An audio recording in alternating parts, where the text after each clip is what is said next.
An after-action report on the Day of Purity. I'm Matt Barber, Vice President of Liberty Counsel Action. Joining me in studio today is Amber Haskew, International Director for the Day of Purity. Thanks for having me, Matt. Yeah, Amber, Day of Purity, Valentine's Day, February 14th.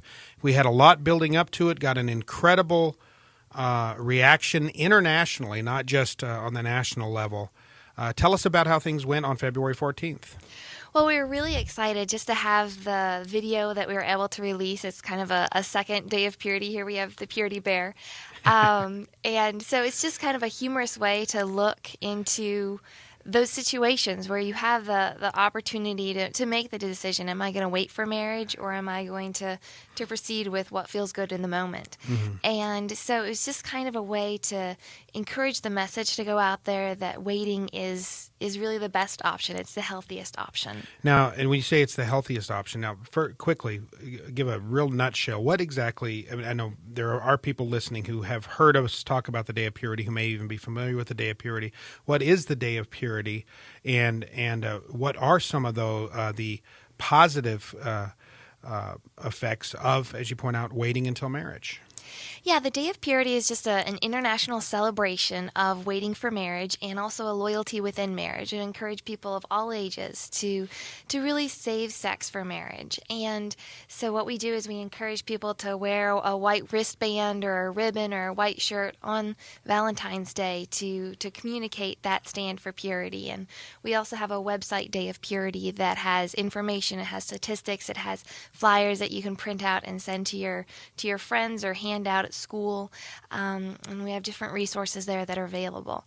And we really just kind of want to be a voice for people that have made this decision, and to be an encouragement to come beside them and to say, I did it, I waited, it was worth it, I'm so glad that I did, and to let people know that they can do that and they can make that choice as well. Now, you guys had a little fun in the Day of Purity. You created a couple fun videos with using humor and using this little guy right here, the now famous or infamous, if you happen to be a fire-breathing liberal, Purity Bear. You guys had a lot of fun. I was blown away at the reaction. The first video had such a visceral reaction from the left, and people who push homosexual activism, people who push the notion of comprehensive sex education, people who push sexual liberation, as they like to refer to it, promiscuity, people who embrace the world's skewed view of sexual behavior. What kind of reaction did you get? How many hits did you get with the first video? And then tell us about the second video.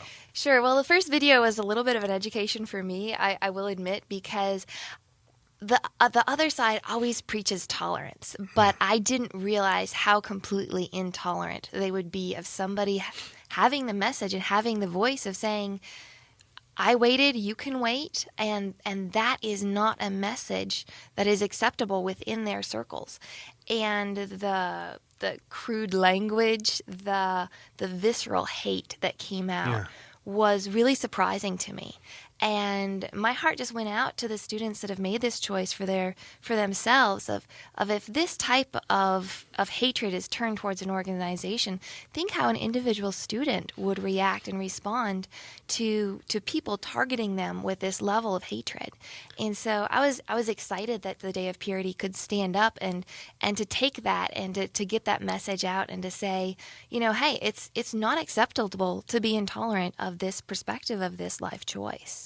Well, Scripture says that you are blessed when you are persecuted for Christ's name's sake. And when you are standing for purity, sexual purity in the name of Christ, something that Jesus stood for over and over again, and something that is throughout both the Old and New Testament, sexual purity within the bonds of marriage between one man and one woman, that is it. That is the gold standard. Anything outside of that, if you happen to believe that there is a God, and whether you do or not, reality is reality. Anything outside of that is sexual immorality, is impure.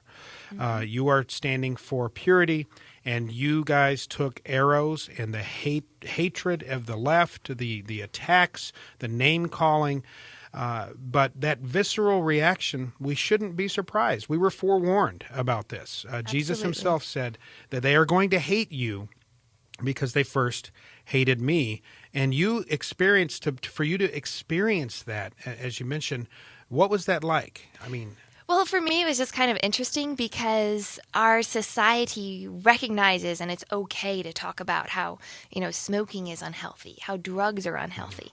But yet, as soon as you bring up sex, suddenly you can't talk about the unhealthy aspects of it. And there's this concept of safe sex that's really a misnomer, that really safe sex is that which is saved for marriage. We have approximately 8,000 new STDs that are each day. So we spend around $16.5 billion on treating those new STDs. And so the concept of, kids are going to do it anyway, so we should just promote them and train them on how to do it. If that were the case, we know kids are going to drink and drive, but nobody hands them a beer in the car keys and says, be careful. Yeah. There needs to be a societal recognition of what is healthy behavior and how do we support that? How do we respect that? How do we encourage that? Well, that's this, going back to what you mentioned, this notion of tolerance.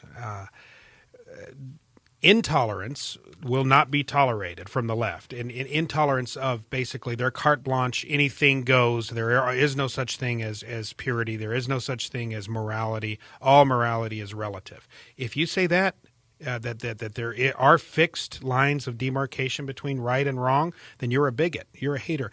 And when you bring what the most compassionate thing I can think of to do is to warn people that their behaviors are self-destructive. Mm-hmm. For instance, the CDC has established that 1 out of 5 men who identify and adolescents as homosexual engage in those destructive homosexual behaviors have already, in cities around the country, have already contracted HIV/AIDS. 40% of them don't even know it. You've talked about these skyrocketing instances of sexually transmitted disease between young teenage boys and girls because of this cultural push that anything goes. If it feels good, do it.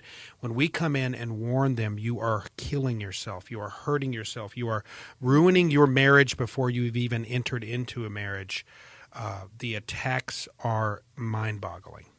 Yeah.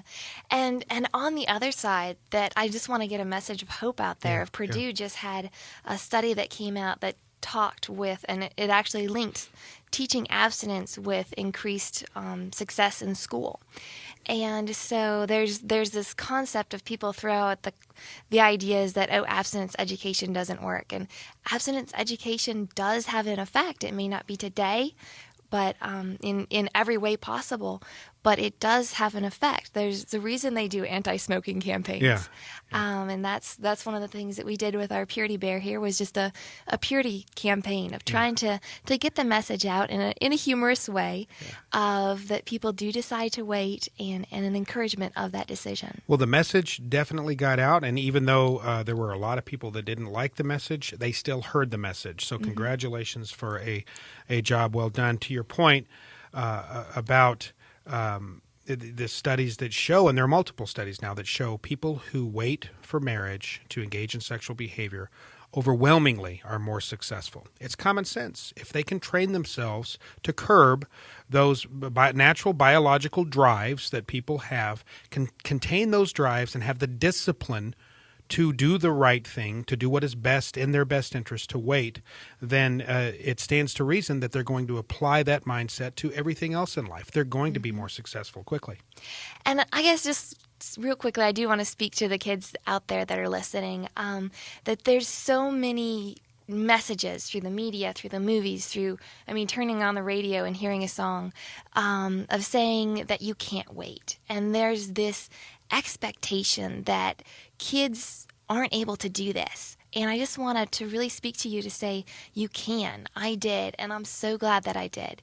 But it's not easy. You definitely have to say, who are your friends and how are you going to live your life? It's a daily decision. And even if you've already blown it and it's never too late to return to purity and to embrace purity. And Amber, congratulations on a job well done. We look forward to seeing what we can do with it next year as well. Go to lc.org to learn how you can become part of Liberty Counsel's team. We stand behind Amber and her efforts with the Day of Purity, or give us a call at 1-800-671-1776.